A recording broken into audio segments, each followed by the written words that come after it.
Hello everyone, good evening. তোমরা সবাই কেমন আছো? আশা করছি ভালো আছো। আমরাও ভালো আছি। Welcome back to our channel Dipali Fauji wife.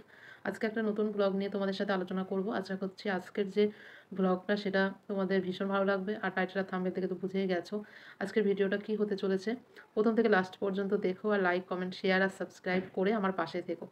আজকে আমি তোমাদের সঙ্গে শেয়ার করব পুরো প্রেগনেন্সি জার্নিটা ঠিক কত মাসের হয়, 9 মাসের নাকি 10 মাসের সেটা বলবো। আর প্রথম ট্রিমেস্টার কত সপ্তাহ থেকে কত সপ্তাহ পর্যন্ত হয়, সেকেন্ড ট্রিমেস্টার, থার্ড ট্রিমেস্টার কত সপ্তাহ থেকে কত সপ্তাহ পর্যন্ত হয়, সেগুলো সবই আজকের ভিডিওতে জানাবো। তোমরা প্রেগনেন্সির কত সপ্তাহ চলছে তোমরা নিজেরাই কীভাবে ক্যালকুলেট করবে সেটাও জানাবো। আর কত সপ্তাহে বাচ্চার ডেলিভারি হয়ে যায় বা হওয়াটা জরুরি সেটাও কিন্তু আজকের ভিডিওতে থাকছে। তো প্রথমেই বলবো, যারা আমার টাইটেল দেখে, ভিডিও টাইটেল আর থাম্বনেল দেখে বলছো যে ভিডিও সমস্ত এক, তাদেরকে বলছি যে ভিডিওর টাইটেল আর থাম্বনেল সবাই একটু আকর্ষণীয় দেওয়ার চেষ্টা করে, ঠিক আছে? এবার একটা জিনিস সবসময় খেয়াল রাখবে যে ভিডিওটা আমি ভিতরে কি বলছি, কি দেখাচ্ছি, তোমাদেরকে কি জানাচ্ছি সেটা আগে দেখো। ভিডিও না দেখে ভিডিওর টাইটেল আর থাম্বনেল দেখে তোমরা বলতে এসো না সব ভিডিও এক হচ্ছে, ঠিক আছে? আর আমার চ্যানেলে প্রথম থেকে লাস্ট পর্যন্ত ভিডিওগুলো তোমরা দেখো যে কী কী ভিডিও ছেড়েছি আমি, সব এক নাকি আলাদা। আর আমি যে টিপসগুলো দিই আর যে কথাগুলো তোমাদের সঙ্গে শেয়ার করি একদম অরিজিনাল, 100% অরিজিনাল, কোনো ফেক নেই। লোকের মতো কোনো মানে শুধুমাত্র চ্যানেল খুলেছি প্রেগনেন্সি নিয়ে ভিডিও বানাবো সেই জন্য ফেক ফেক কথাবার্তা, এটা ওটা সেটা থাম্বনেল লাগিয়ে ভুলভাল কথাবার্তা বলে চলে গেলাম, কোনো কিছু বোঝাতে পারলাম না, কোনো কিছু করতে পারলাম না। চলো, ভিউজ তো আসছে, ইনকাম তো হবে, এই জন্য আমি ভিডিও বানাচ্ছি না। আর আমি যে ভিডিওগুলো বানাই, যারা আমার ভিউয়ার্স, যারা প্রত্যেক দিন আমার ভিডিও দেখে, তারা জানে যে কতটা টিপস আমি দিই আর সেগুলো কতটা অরিজিনাল, সবাই জানে। আর সবাই আমাকে ভালোবাসা দেয়, মানে ফিডব্যাকও দেয় তারা, ঠিক আছে? মানে আমার টিপস ফলো করে তাদের কী কী হয়েছে না হয়েছে সমস্তটাই তাদের বলে। আর আমার খুব ভালো লাগে সেগুলো শুনতে। কিন্তু ওই 1 জন 2 জন তোমরা খারাপ কমেন্ট করো, তাতে আমার যায় আসে না, পাত্তা দিই না আমি তাদেরকে। তো চলো, খারাপগুলোকে সাইডে রেখে যারা ভালো আছে তাদের জন্য আজকে আবার আমি ভিডিও নিয়ে চলে এসেছি প্রেগনেন্সি ক্যালকুলেট কীভাবে করতে হয়। চলো আজকে সমস্ত তোমাদের জানাই। তো প্রথমেই বলবো, প্রেগনেন্সিটা আমাদের হচ্ছে সাধারণত 9 মাসের, মানে হচ্ছে 280 দিন, বা সেটা হচ্ছে সপ্তাহ হিসাবে যদি ধরা হয় সেটা হচ্ছে 40 সপ্তাহ। সাধারণত আমাদের প্রেগনেন্সি জার্নিটা প্রথম যে সপ্তাহটা, ওই সপ্তাহটা মানে 1 থেকে 4 সপ্তাহ বা 5 সপ্তাহ লাস্ট পর্যন্ত যে প্রথম মাসটা হয়, ওই মাসটাতে কিন্তু আমাদের বেবিটা কিন্তু ভ্রূণটা তৈরি হয়, জাস্ট গর্ভধারণটা হয়, মানে ওভুলেশন হয়। আর মানে একটা ডিম্বস্ফোটন হয় আর সঙ্গে শুক্রাণুর সঙ্গে মিলন ঘটে। শুক্রাণুটা আসে, এসে মিলন ঘটে ফ্যালোপিয়ান টিউবে, সেখান থেকে নিষিক্ত হয়ে জরায়ুতে যায়। আর সেখানে গিয়ে গেঁথে বসে, যার ফলে ইমপ্লান্টেশন হতে পারে, ব্লিডিং, কারোর নাও হতে পারে, ইমপ্লান্টেশন হয়ে গেল, একটা ভ্রূণ তৈরি হয়ে গেল। মানে প্রথম মাসে এটাই কিন্তু হয়, মানে গর্ভধারণটা হয়। প্রথমেই বলি প্রথম ট্রাইমেস্টার কত সপ্তাহে বা কত দিনের সেটা বলে দিচ্ছি। প্রথম থেকে 13 সপ্তাহ লাস্ট পর্যন্ত হচ্ছে প্রথম ট্রাইমেস্টার। তারপরে হচ্ছে 14 থেকে 27 সপ্তাহ পর্যন্ত সেকেন্ড ট্রাইমেস্টার, 28 সপ্তাহ থেকে 40 সপ্তাহ থার্ড ট্রাইমেস্টার। আশা করছি বুঝতে পেরেছো। তবে 40 সপ্তাহ পর্যন্ত আমরা কিন্তু প্রেগনেন্সি অতটা জার্নি কিন্তু আমরা করতে পারি না, তার আগেই আমাদের বেবি হয়ে যায়, ঠিক আছে? প্রেগনেন্সিতে যখন একটা মেয়ে কন্টিনিউ তার প্রেগনেন্সি জার্নিটা চলছে তার, তখন তার শুধু একটা কথাই মনে হয়, আর কতদিন পর আমার বেবিটা হবে।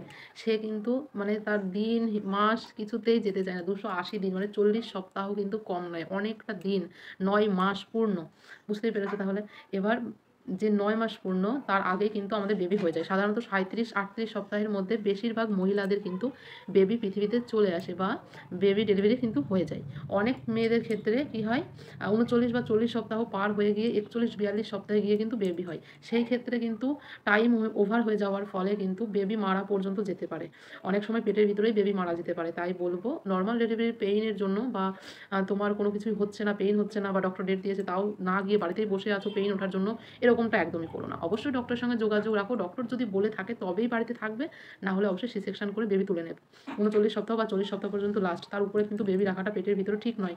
অনেক সময় সুসু করে ফেলে, পটি করে ফেলে, খেয়ে ফেললে বা বাচ্চা যদি খেয়ে ফেলে না, এর ক্ষেত্রে কিন্তু বেবির ক্ষতি হতে পারে, অনেক রকম ক্ষতি হতে পারে, ঠিক আছে? তোমরা কিন্তু সেই জন্য বলবো অবশ্যই ডক্টরের সঙ্গে যোগাযোগ রেখে তারপরে কিন্তু ব্যবস্থা নেবে। এবার আমি তোমাদেরকে প্রথমেই বললাম প্রথম মাসে কি হয়। সেকেন্ড যে মাস থাকে সেই মাসে কি হয় ৫ থেকে ৮ সপ্তাহের মধ্যে কিন্তু আমাদের বেবির যে ভ্রূণটা থাকে মানে বেবিটা যেটা হয় আর কি তার হৃদস্পন্দন মানে হার্টবিট যেটা থাকে সেটা কিন্তু চলে আসে। ঠিক আছে? সেটা চলে আসে। নেক্সট মাসে বেবির যে কাঠামো মানে হাত পা একটা মানুষের মতো গঠন যেটা হওয়া দরকার সেটা আস্তে, আস্তে শুরু হয়।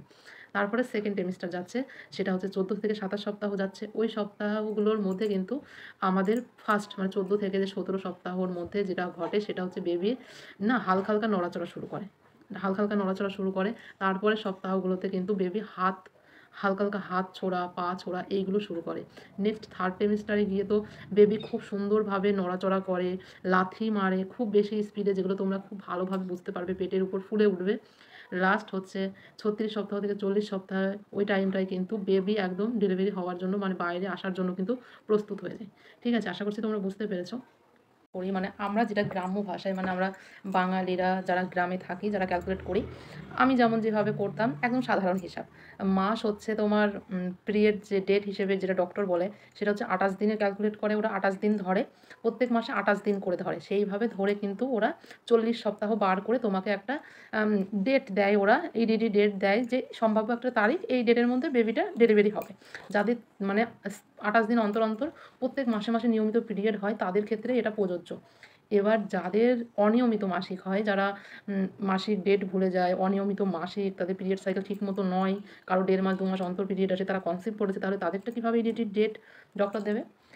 তাদের ক্ষেত্রে ডক্টর দেবে বাচ্চার পরিমাপ কতটা, বাচ্চা কতটা বাড়ছে, কতটা বৃদ্ধি হচ্ছে তার সমস্ত কিছু মেপে তারপরে হচ্ছে আল্ট্রাসাউন্ড করে সেই সমস্ত রিপোর্ট দেখে সেখান থেকে একটা এক্সাক্ট ডেট কিন্তু আল্ট্রাসাউন্ড যিনি করেন উনি দিয়ে দেন। ঠিক আছে? আশা করছি তোমরা বুঝতে পেরেছ। কিন্তু ডক্টররা কিন্তু এক্সাক্ট যাদের নিয়মিত পিরিয়ড হয় তাদের ২৮ দিন অন্তর, অন্তর হয় তাদের কিন্তু যে ডেটটা দেয় ওই ডেটের কিন্তু আশেপাশে কিন্তু ডেলিভারি হয়। আর যাদের অনিয়মিত তাদের কিন্তু ওই আল্ট্রাসাউন্ড করে বেবির পরিমাপ, বেবির উচ্চতা কতটা হচ্ছে, দৈর্ঘ্য সমস্ত কিছু দেখে কিন্তু একটা ডেট দেয়। এবার আমি বলবো প্রেগনেন্সিতে কিন্তু আমরা যারা গ্রামে থাকি বেশিরভাগ মেয়েরাই যারা ক্যালকুলেট করি তারা হচ্ছে ৪ সপ্তাহে ১ মাস যায় সেরকমভাবে কিন্তু ক্যালকুলেট করি। তো আমিও সেরকমভাবে ক্যালকুলেট করতাম। সেই হিসাবে গেলে কিন্তু আবার ১০ মাস হয়ে যায়। আর ডক্টরের হিসাবে গেলে মানে ২৮ দিনের আ স মাস ধরলে সেভাবে গেলে কিন্তু আবার আমাদের মাসের শেষে গিয়ে আবার বেড়ে যাচ্ছে ২ দিন করে। তো সেই হিসাবে গেলে ১০ মাস হচ্ছে। ঠিক আছে? সেই জন্য ওরা একটু ক্যালকুলেটটা আলাদা করে। ১ থেকে ১৩ সপ্তাহ ধরে, তারপরে ১৪ সপ্তাহ থেকে ২৭ পর্যন্ত ধরে। এইভাবে ধরে তারা ৪০ সপ্তাহ পর্যন্ত ক্যালকুলেট করে আর ৩ টি ট্রাইমেস্টারে কিন্তু ভাগ করে দিয়েছে। এটাই হচ্ছে ব্যাপার। তাছাড়া তোমার এই যে পিরিয়ড ডেট ধরো ১ তারিখে তোমার পিরিয়ড হয়েছে, লাস্ট পরের মাসে তোমার আবার ১ তারিখে পিরিয়ড হবে। তাহলে তোমার ৩০ দিনের সাইকেল হচ্ছে ৪০ মানে ৪ সপ্তাহে ১ মাস হচ্ছে। এরকমভাবে তুমি ক্যালকুলেট করো না, এতে কোনো অসুবিধা নেই। এরকমভাবেই সোজা। ঠিক আছে? প্রত্যেক মাসে তোমার যে পিরিয়ড ডেট আছে সেই ডেট থেকে ওই পরের ডেটে ১ মাস হলো, তারপরের ডেটে আরেক মাস হলো মানে ২ মাস হলো। এরকমভাবেই ক্যালকুলেট করাটা সবথেকে সঠিক। ডক্টররা একটু আলাদাভাবে করে তার কারণ ওদেরকে একটা এক্সাক্ট ডেট দিতে হয় বেবি ডেলিভারির জন্য সেইজন্য। তাছাড়া কোনো কিছুই নয়। আর এতে কোনো অসুবিধাও নেই। এটা একদম সোজা হিসাব। ৪ সপ্তাহে ১ মাস হয় সেইভাবেই আমি হিসাব করব আমার পিরিয়ড ডেট অনুযায়ী। তাহলে তো হয়ে গেল। তো আশা করছি তোমরা বুঝতে পেরেছ। এটা সাধারণ হিসাব। এতে কোনো ঝামেলা নেই। মানে কোনো টেনশনের নেই, কোনো কিছুই নয়। ঠিক আছে? এবার বেবি ডেলিভারি কিন্তু তোমার ৩৬ সপ্তাহ থেকে ৩৯ সপ্তাহ বা ৩৮ সপ্তাহের মধ্যে কিন্তু হয়ে যায় নরমালি। ঠিক আছে? হালকা, হালকা পেইন হয়, একটু, একটু ব্যথা ম্যাথা ওঠে, সিজারে হোক আর নরমালি হোক। যাই হোক হালকা পেইন এটা ওটা কিছু কিন্তু হয়ই। যার জন্য কিন্তু ডেলিভারির জন্য তারা চলে যায়। কিন্তু আবার অনেকের এরকম হয় যাদের ডেলিভারির হয়তো টাইম হয়নি, পেটে ব্যথাও হয়নি। অনেক সময় ওরা ৩৭ সপ্তাহে ৩৮ সপ্তাহে কিন্তু বাচ্চা তুলে নিচ্ছে। একটা ডেট দেখছে, জ্যোতিষীর কাছে যাচ্ছে, কোন ডেটটা ভালো, কোন দিনটা ভালো সমস্ত দেখে সেই ডেটে তুলে নিচ্ছে। কিন্তু যাদের নরমাল ডেলিভারি হয় তারা কিন্তু এরকম করতে পারে না। তাদের যেকোনো টাইমে পেইন আসতে পারে, যেকোনো টাইমে বেবি ডেলিভারি হতে পারে। তাই এসব কিছু কিন্তু তারা ঠিকঠাকভাবে নিজের ইচ্ছে মতো করাতে পারে না। সিজারের ক্ষেত্রে তারা নিজের ইচ্ছে মতো যেকোনো টাইমে করাতে পারে। এবার হচ্ছে বলব কত সপ্তাহে ছেলে বাচ্চা হয়? ছেলে বাচ্চা দেখো সবসময় পুরো সপ্তাহ নেয় না। ৩৮-৩৯ সপ্তাহ ছেলে বাচ্চা নেয় না। ছেলে বাচ্চা নিলে ৩৬-৩৭ সপ্তাহ পর্যন্ত নেয়। মানে ডেটের অনেক আগে একটা ছেলে বাচ্চা হয়ে যায়। ছেলে বাচ্চা বেশিক্ষণ পেটের মধ্যে থাকে না। আর মেয়ে বাচ্চা কখনোই আগে হয় না। সবসময় ৩৯ সপ্তাহ ৪০ সপ্তাহ নিয়ে তারপর মেয়ে বাচ্চা হয়। বেশিরভাগটাই কিন্তু মেয়ে বাচ্চার ক্ষেত্রে পেইন ওঠে না। খুব লেটে ওঠে। মানে এরকম আমি অনেকের দেখেছি, নিজের ক্ষেত্রেও দেখেছি। আমার মেয়ের কিন্তু অনেকটা লেটে হয়েছে, একটা টাইমে গিয়ে হয়েছে। মানে পেইন ওঠাটা। আর আমার ছেলে কিন্তু আগে হয়েছে। ঠিক আছে? তো এরকম আমি এর আগেও অনেকের দেখেছি। আমার মায়ের কাছেও শুনেছি। আমার মাও বলত আমি নাকি অনেকটা টাইম পরে হয়েছিলাম। আমার ভাই হয়েছিল আগে। আবার আমি যখন মায়ের পেটে ছিলাম তখন নাকি খুব বড় পেট ছিল আমার মায়ের। মা বলত আরকি যেগুলো। আর ভাইয়ের সময় নাকি ছোট্ট একটু পুচকে পেট হয়েছিল। আবার ভাইও হয়েছিল ছোট। ঠিক আছে? তো এই যে জিনিসগুলো এইগুলো দেখে কিন্তু আগেকার যুগের মানুষ হিসেব করতো যে ছেলে হবে নাকি মেয়ে হবে। ঠিক আছে? তো আশা করছি তোমরা বুঝতে পেরেছো আজকের ভিডিওটা। তো ভালো লাগলে অবশ্যই লাইক, কমেন্ট, শেয়ার আর সাবস্ক্রাইব করে দিও। আর নেক্সট ব্লগের জন্য ওয়েট করো। কী ভিডিও দেখতে চাও অবশ্যই কমেন্ট করো। সেই নিয়ে ভিডিও কিন্তু অবশ্যই আসবে। বাই। সকলে সুস্থ থেকো, ভালো থেকো। Bye bye.